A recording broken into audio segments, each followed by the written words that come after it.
నియోజకవర్గము, అక్కడ తుంగతుర్తి నియోజకవర్గము, అట్లనే నకరికల్ నియోజకవర్గానికి సంబంధించి మరి బస్వాపురం రిజర్వాయర్ ఏదైతే ఉన్నదో ఆ బస్వాపురం రిజర్వాయర్ ప్రాజెక్టు దాదాపుగా కంప్లీట్ అయినది. బహుశా 10% ఉండొచ్చు.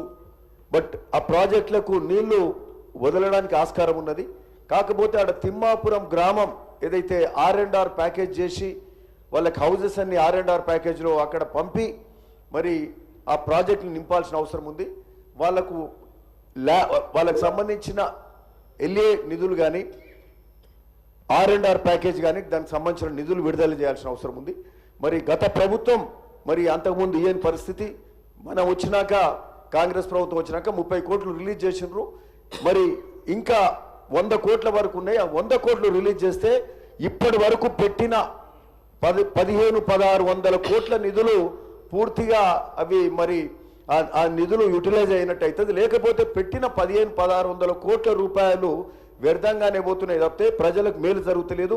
మరి ఈ 4 నియోజకవర్గాలకు సంబంధించిన ప్రాజెక్ట్ కావచ్చు, దానికి సంబంధించిన 100 కోట్ల నిధులు కేటాయిస్తే R&R ప్యాకేజ్ అవుతుంది. ఆ ఊరు ఖాళీ అయితేనే ఆ ప్రాజెక్ట్ నింపగలుగుతాం, లేకపోతే అది అట్లనే పడి ఉంటుంది. కాబట్టి మరి ఆ ప్రాంత రైతాంగానికి మేలు చేయాల్సిన అవసరం ఉంది. ఆ ఊరి వాళ్ళకు కూడా మరి R&R ప్యాకేజ్ నిధులు ఆలస్యం అవుతుంది. వాళ్ళకు కూడా ఆ తిమ్మాపూర్ గ్రామస్తులకు నిధులు ఇవ్వాల్సిన అవసరం ఉంది. వాళ్ళు ఇబ్బంది పడుతున్నారు. మరి మీ ద్వారా ఇరిగేషన్ మినిస్టర్ ఉత్తమ్ కుమార్ రెడ్డి గారు, గౌరవ్ ఉత్తమ్ కుమార్ రెడ్డి గారికి విన్నవించుకుంటున్నాం.